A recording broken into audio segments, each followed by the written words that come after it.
The accused is also an American citizen and holder of 2 USA passport number A8185935 and 6832480027. The accused person meticulously planned the attack on Gaba Early Childhood Development Center in the following ways.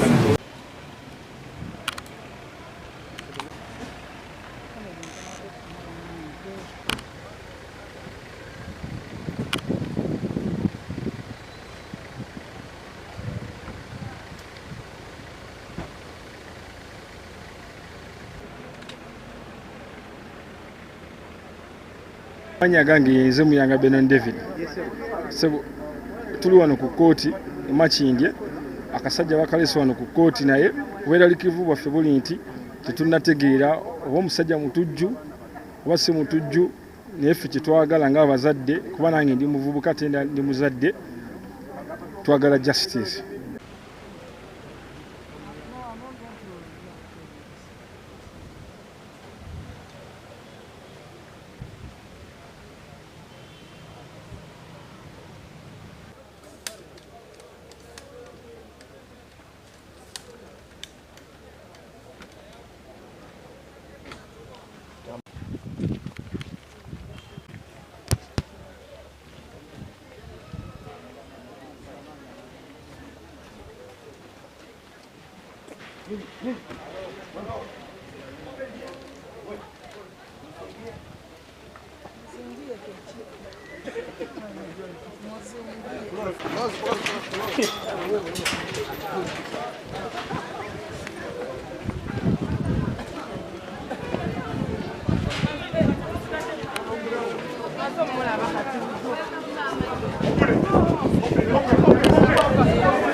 Oba gavumenti bamuteeka kalabba kuba ffe ng'abazadde kiyinza otukakkanya oba ng'abavubuka oba ng'eggwanga at large kuba ekintu kye yakoze tekyabadde kirungi yadde n'akamu n'akeddagala.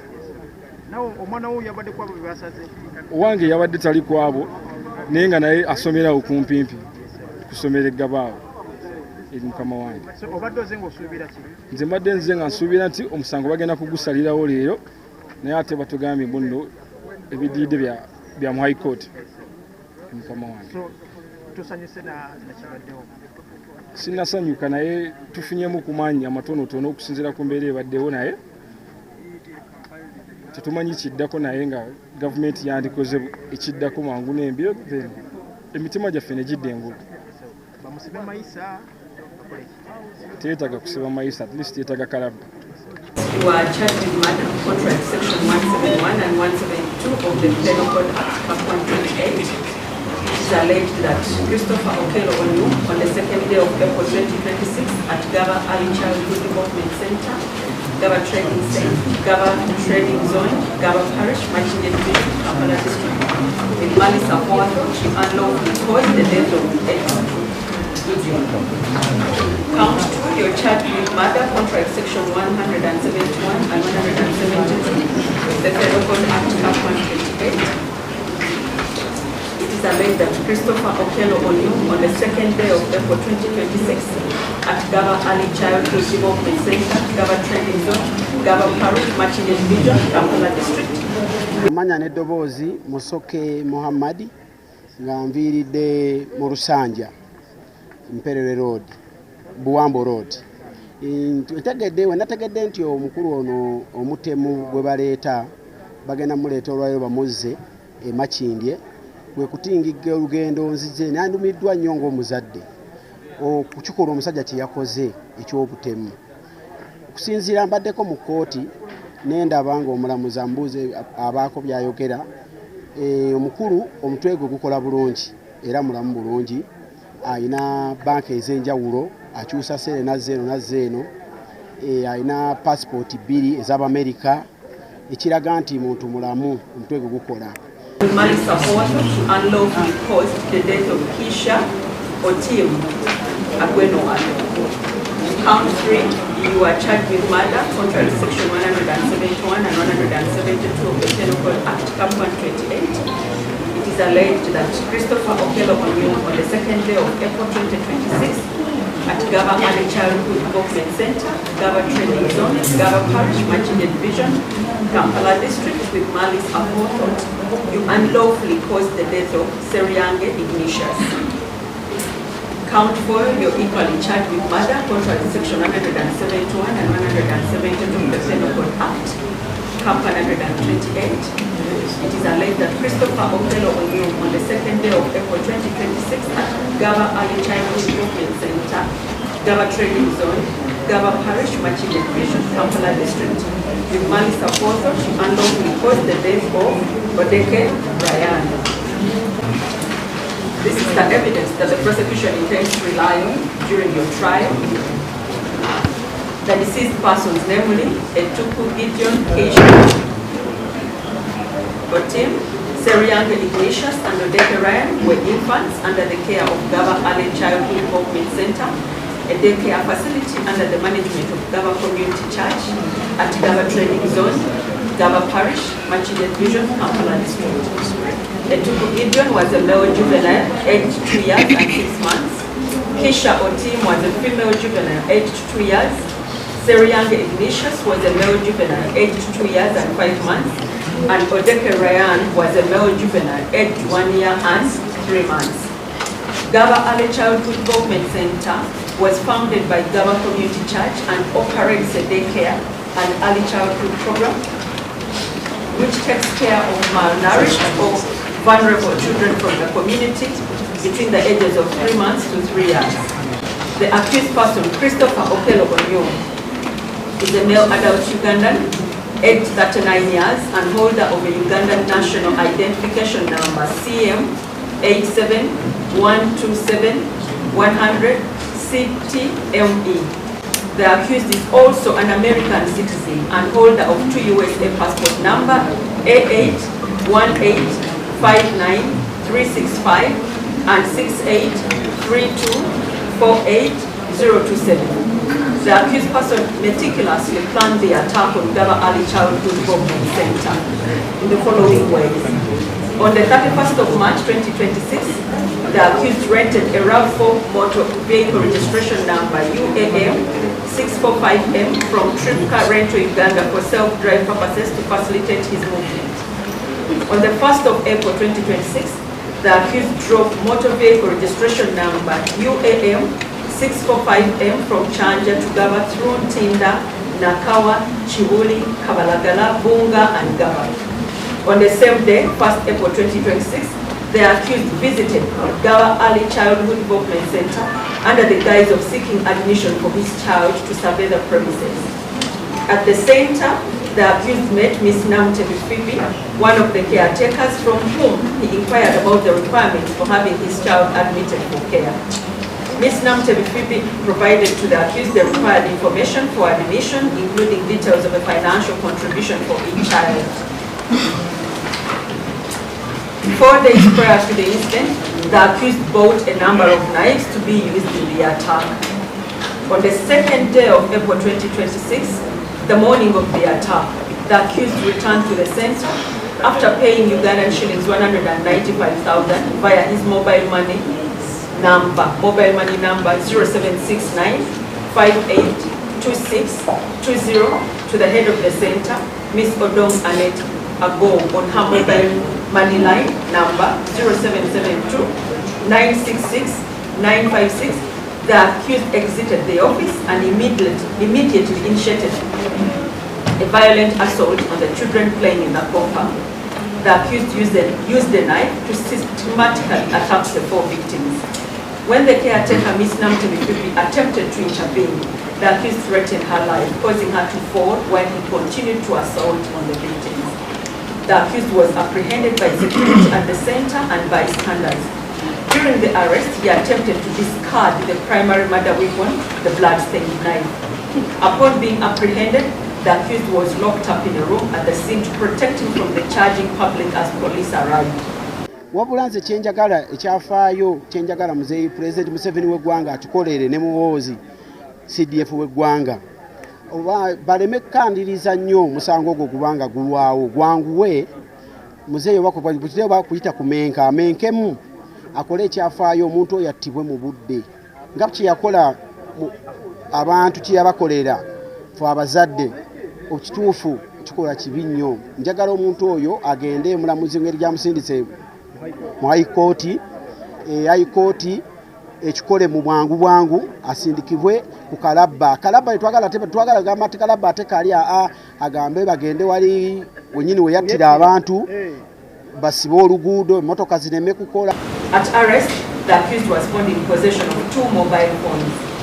The management of the center immediately rushed 3 of the 4 victims to Wayne's Medical Center, where they were also pronounced dead on arrival. Police arrived at the scene and rearrested the accused person. The police recovered the blood-stained knife used by the accused person to kill the 4 victims from within the compound. The said knife was exhibited and preserved for further forensic analysis. In the process of transferring the accused to the police patrol vehicle, 2 other knives dropped from his pockets. The said knives were also recovered and exhibited. The police recorded statements from some of the eyewitnesses and also recovered receipt number 2958 of Gaba Community Church for the UGX 195,000 that had been issued to the accused. The police conveyed the accused to Kabalagala police station, where he was taken for first aid for the minor injuries he sustained from members of the public during arrest. The knives recovered at the scene were submitted to the Directorate of Forensic Services for analysis. The forensic examination report shall be relied upon at the trial. The 4 bodies of the deceased children were taken to Mulago City Mortuary for post-mortem examination.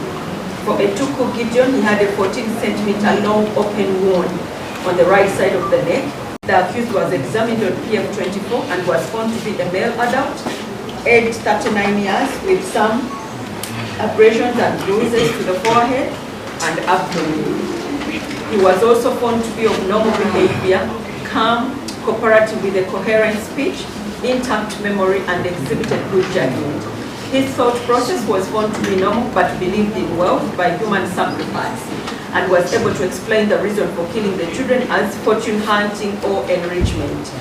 He, however, claimed to have history of past mental illness. Police investigations revealed that the accused travels in and out of Uganda at different times to different destinations. The accused last entry into Uganda in his passport number A81859365 was on 9 February 2026 via Busia border. A copy of the accused American passport and travel history obtained from the National Citizenship and Immigration Control shall be relied upon during trial. The accused is in his possession a valid driving permit number E62485-866 issued by the state of Virginia, USA on 31st July 2025. A copy of the driving permit shall be relied upon at trial. The accused previously applied for and acquired a learner driving permit in Uganda, which expired in the year 2023. On November 28, 2025, the accused applied for and was issued with a certificate of good conduct by the Directorate of Interpol and International Relations. On the 20th of March 2026, the accused applied for a Ugandan passport at the next convenient High Court session. This is where you take plea and you have a right to apply for bail.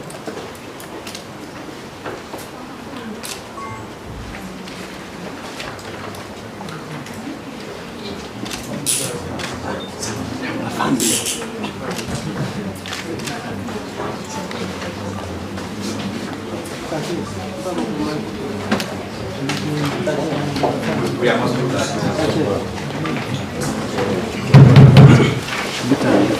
Kaze Kakoza Kamada chairman LC1 Ugaba Katogo zone ekyali kiranye era ekyali ekyawaali trading center area zone eyalimu embira egundi eyensasagge omuntu oyo tuzze olwaleero naye tulimu okwemulugunyanga ffe tuzze mu kooti olwaleero kooti y'Emakindye naye tetunafuna bumativu butuufu ti omuntu oyo twalibadde tusaba nti yalize ku kitundu yaddiza omusango ekkooti n'etuuleyo abantu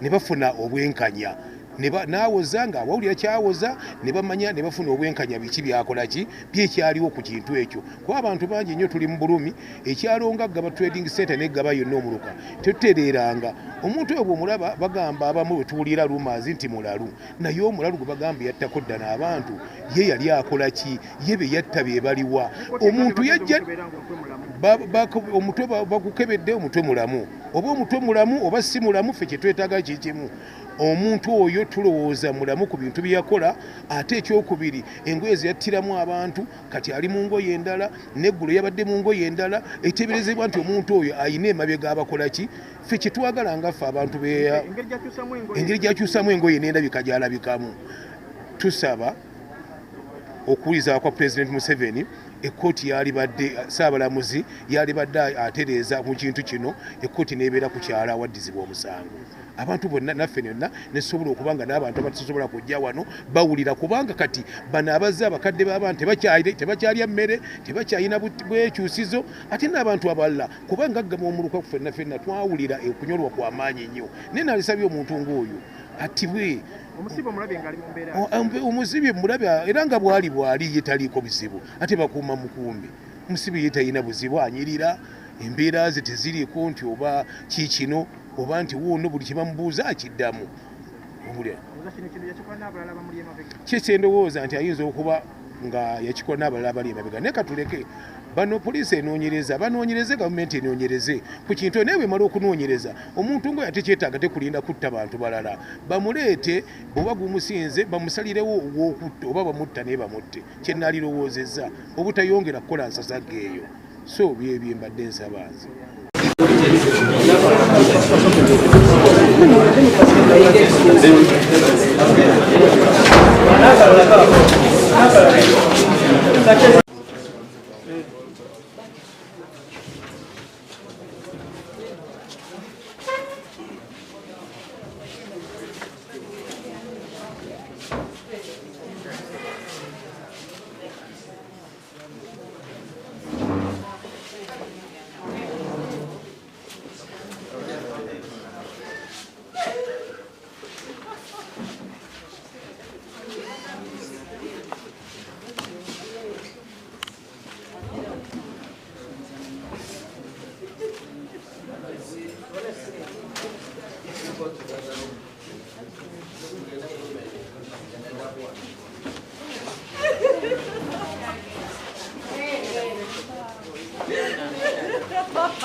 Amrese.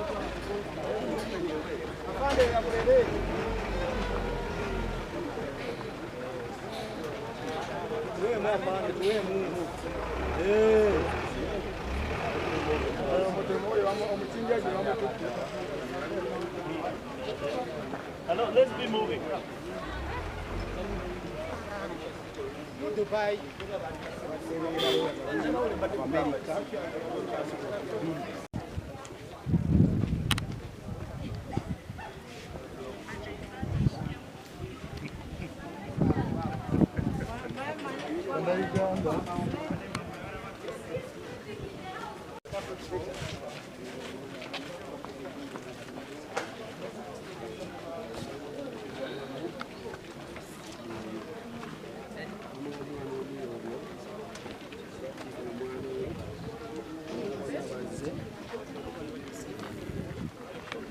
omulaba yoyo gwe bakwatiridde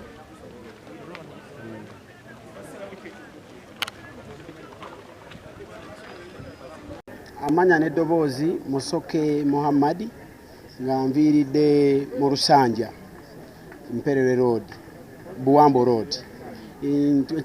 Nategedde nti omukulu ono omutemu gwe baleeta bagenda muleeta olwayo bamuzze e Makindye gwe kutingigga olugendo nzize nandumiddwa nnyo ng'omuzadde okukikola omusajja kye yakoze eky'obutemu. Okusinziira mbaddeko mu kkooti nendaba ng'omulamuzi ambuuze abaako byayogera omukulu omutwe gwe gukola bulungi era mulamu bulungi ayina banka ez'enjawulo akyusa sere nazzeeno ayina passport 2 ez'Abamerika ekiraga nti muntu mulamu omutwe gwe gukola. Wabula nze kyenjagala ekyafaayo kyenjagala muzeeyi President Museveni w'eggwanga atukolere ne muwoozi CDF w'eggwanga oba baleme kukandiriza nnyo omusango ogwo kubanga gulwawo gwanguwe muzeeyi oba kuyita kumenka amenkemu akole ekyafaayo omuntu oyo attibwe mu budde nga kye yakola abantu kye yabakolera fe abazadde ekituufu kikola kibi nnyo. Njagala omuntu oyo agende mulamuzi ngeri gyamusindise mu High Court ekikole mu bwangu asindikibwe ku Kalabba twagala gamba ati Kalabba ate kali agambe bagende wali wenyini we yattira abantu basibe oluguudo emmotoka zineme kukola. Amanya gange nze Muyanga Benon David tuli wano ku kkooti e Makindye akasajja bakalese wano ku kkooti naye obweralikivu bwaffe buli nti tetunnategeera oba omusajja mutujju oba si mutujju naye ffe kyetwagala ng'abazadde kuba nange ndi muvubuka ate ndi muzadde twagala justice. Oba gavumenti bamuteeka Kalabba kuba ffe ng'abazadde kyekiyinza otukkakkanya oba ng'abavubuka oba ng'eggwanga at large kuba ekintu kye yakoze tekyabadde kirungi yadde n'akamu n'akeddagala. Nawo omwana wo yabadde kwabo bebasaze owange yabadde tali kwabo naye nga naye asomerawo kumpimpi kusomera eggabaawo eri mukama wange. obadde oze ng'osuubira ki? Nze mbadde nze nga nsuubira nti omusango bagenda kugusalirawo leero naye ate batugambye mbuno ebidiide bya mu High Court mukama wange. Tusanyuse nakibaddewo? Sinnasanyuka naye tufunyemu kumanya amatonotono okusinziira ku mbeera ebaddewo naye tetumanyi kiddako naye nga gavumenti yandikoze ekiddako mangu n'embiro then emitima gyaffe ne gidda engulu. Bamusibe mayisa teetaga kusiba mayisa at least teetaga Kalabba. Nze Kakoza Kamada chairman LC1 Ugaba Katogo zone ekyali kiranye era ekyali ekyawaali trading center area zone eyalimu embira egundi eyensasagge. Omuntu oyo tuzze olwaleero naye tulimu okwemulugunyanga ffe tuzze mu kkooti olwaleero kkooti y'e Makindye naye tetunafuna bumativu butuufu ti omuntu oyo twalibadde tusaba nti yalize ku kitundu yaddiza omusango ekkooti n'etuuleyo abantu ne bafuna obwenkanya n'awoza nga awawulira kyawoza ne bamanya ne bafuna obwenkanya biki byakola ki byekyaliwo ku kintu ekyo kuba abantu bangi nnyo tuli mu bulumi ekyalo nga Gaba trading center n'eggaba yonna omuluka tetutereeranga omuntu oyo bw'omulaba bagamba abamu bwe tuwulira rumors nti mulalu naye omulalu gwe bagamba yattako ddana abantu ye yali akola ki ye be yatta bye baliwa omuntu yajja omutwe bagukebedde omutwe mulamu oba omutwe mulamu oba si mulamu ffe kye twetaaga kikimu omuntu oyo tulowooza mulamu ku bintu byeyakola, ate ekyokubiri engoye zeyattiramu abantu kati ali mu ngoye endala, neggulo yabadde mu ngoye endala, eteeberezebwa nti omuntu oyo ayina emabega abakola ki. Ffe kyetwagala nga ffe abantu engeri gyakyusamu engoye n'endabika gyalabikamu. Tusaba okuwuliza kwa President Museveni, ekkooti yalibadde Ssaabalamuzi yalibadde atereeza mu kintu kino, ekkooti n'ebeera ku kyala awaddizibwa omusango. Abantu bonna naffe nonna nesobola okuba nga n'abantu abatasobola kujja wano bawulira, kubanga kati bano abazze abakadde b'abantu tebakyalya mmere, tebakyalina bwekyusizo, ate n'abantu abalala kubanga agama omuluka ku ffenna twawulira okunyolwa kw'amaanyi nnyo. Naye nalisabye omuntu ng'oyo attibwe. Omusibe mulabe era nga bwali ye taliiko bizibu, ate bakuuma mukumbi. Omusibe ye talina buzibu, anyirira, embeera ze teziriiko nti oba kiikino oba nti wuuno buli kibamubuuza akiddamu. Kyendowooza nti ayinza okuba nga yakikola n'abalala abali emabega. Naye katuleke bano poliisi enoonyereza, banoonyereze, gavumenti enoonyereze ku kintu. Naye bwemala okunoonyereza, omuntu ngoyo ate kyetaaga tekulinda kutta bantu balala. Bamuleete, bw'oba gumusinze bamusalirewo ow'okutta oba bamutta naye bamutte. Kye nnaalirowoozezza obutayongera kukola nsasagge eyo. So byebye mbadde nsaba nze.